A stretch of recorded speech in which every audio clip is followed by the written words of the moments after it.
जय श्री हरि। आज की कहानी है मांडव्य ऋषि के बारे में। मांडव्य ऋषि बहुत धर्मज्ञ थे, बहुत ज्ञानी थे और बहुत धीरज वाले थे।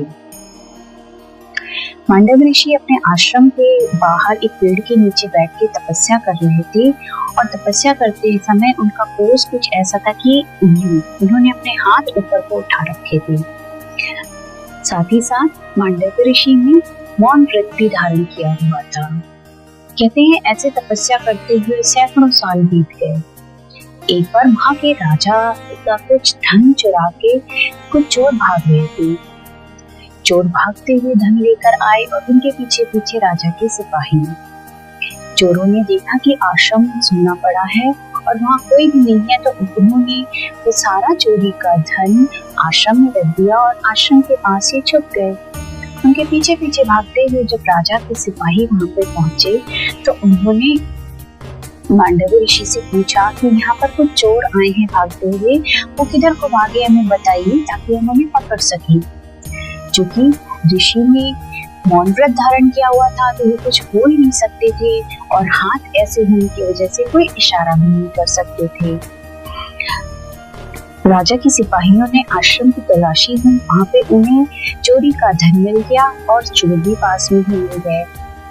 सिपाहियों ने सोचा कि ये मुनि तो चोरों के साथ मिले हुए हैं और उन्होंने उन चोरों के साथ ऋषि मांडव्य को भी बंदी बना लिया। कहते हैं कि जब ऋषि मांडव्य राजा के सामने पेश किए गए उस समय भी उन्होंने अपना मौन व्रत नहीं छोड़ा और उसी तरीके से प्रभु की प्रार्थना में लगे रहे।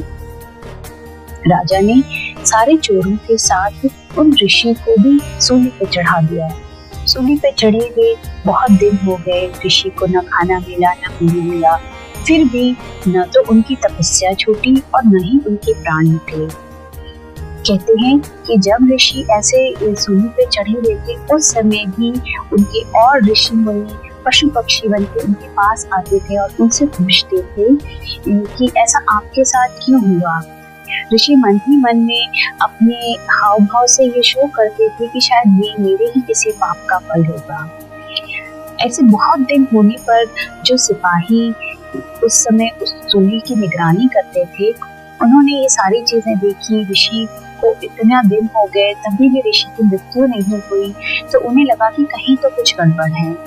उन्होंने जाके ये बात अपने राजा को बताई। राजा ने जब ये बात सुनी तो उसे एहसास हुआ कि कहीं तो मुझसे कुछ गलती हुई है, शायद ये जो मुनि थे ये चोरी में लिप्त नहीं थे और ये कोई दिव्य आत्मा है। राजा वापस आए मुनि जी के पास, उनसे क्षमा मांगी और उनको मुक्त कर दिया। कहते हैं कि जब उनको सूली से उतारा गया तो सारे शूल निकल गए, पर एक शूल ऐसा था जो उनके शरीर से निकाला नहीं जा सका। फिर उस शूल को काटा गया। वो जो शूल को काटा गया बाहर से, उसका अंदरूनी हिस्सा उन मुनि के शरीर में उनकी पूरी जिंदगी फंसा रहा। कहते हैं कि इतने कष्ट में होने के बावजूद भी ऋषि मांडव्य ने अपनी तपस्या नहीं छोड़ी। वो प्रभु के ध्यान में मगन रहे, उसी में लगे रहे और शरीर में शूल गड़े हुए होने पर भी तपस्या करने के कारण ही उनका एक और नाम अणि मांडव्य पड़ा। कहते हैं कि जब मांडव्य ऋषि की तपस्या पूरी हो गई तो फिर वो धर्मराज के दरबार में गए। उन्होंने ये बोला कि मैंने जीवन में कभी कोई पाप नहीं किया, लेकिन फिर भी मुझे ऐसे दंड क्यों मिला। धर्मराज ने कहा कि ऋषिवर, बिना पाप के किसी को कोई दंड नहीं मिलता। आपने एक बार एक पतंगे की पूंछ में एक तिनका घुसा दिया था। जैसे छोटे से पुण्य का कई गुना होके हमें फल मिलता है, वैसे ही छोटे से पाप का भी हमें दंड कई गुना होके मिलता है। आपका ये पाप था तो छोटा सा, पर उसी का दंड कई गुना होकर आपको मिला। ऋषिवर बोले, मुझे नहीं याद कि मैंने ऐसा कब किया, आप मुझे बताओ कि मैंने ये कब किया। धर्मराज बोले कि ये काम आपने अपने बचपन में किया था। बोले, मेरी उम्र क्या थी? बोले, कोई 7-8 साल उम्र रही होगी। ये बात सुनकर मांडव्य ऋषि को बड़ा गुस्सा आया। उन्होंने बोला कि सारा धर्म कर्म के राजा आप हो और आप इतनी सी बात नहीं जानते कि 12 वर्ष से पहले किए गए किसी भी पाप का दंड किसी बच्चे को नहीं दिया जा सकता। क्योंकि उस समय उस बच्चे की जो अवस्था होती है वो ऐसी होती है कि उसे धर्म और अधर्म का कोई भी ज्ञान नहीं होता। ऐसे में अगर उससे कोई गलती हो भी गई तो उसे इसका ऐसा दंड नहीं मिल सकता। कहते हैं उसके बाद मांडव्य ऋषि ने इस बात की मर्यादा ही बदल दी। उन्होंने 14 वर्ष की आयु निर्धारित करी बच्चों के लिए किसी भी उनके कर्म को पाप या पुण्य की श्रेणी में रखे जाने दो।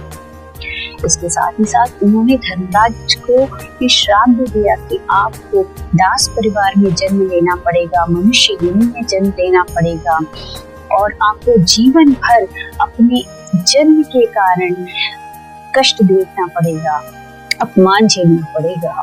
और जानते हैं ऋषि मांडव्य का ये जो श्राप धर्मराज को था, उसकी वजह से धर्मराज को किसके रूप में जन्म लेना पड़ा? इस श्राप की वजह से धर्मराज ने जन्म लिया विदुर के रूप में। जी हाँ, जैसे कि हम सभी जानते हैं कि विदुर मर्यादा, नीति और धर्म के सबसे बड़े ज्ञाताओं में से एक थे, लेकिन इसके बावजूद उन्हें दास कुल में जन्म लेने के कारण उन्हें कभी भी वो सम्मान, वो आदर नहीं मिला लोगों से, जो कि अगर किसी उच्च कुल में उत्पन्न होते वो उस समय पे दोनों मिल सकता था। तो ये थी ऋषि मांडव्य की कहानी, बल्कि अणि मांडव्य की कहानी। अगर ये कहानी आपको अच्छी लगी हो तो वीडियो को लाइक और शेयर जरूर करें। अगर चैनल को अभी तक सब्सक्राइब नहीं किया है तो सब्सक्राइब करने में बिल्कुल भी देर ना करें और इसी तरह से बने रहिए श्री हरि शरणम की इस यात्रा पर मेरे साथ। Till then, take care and stay happy.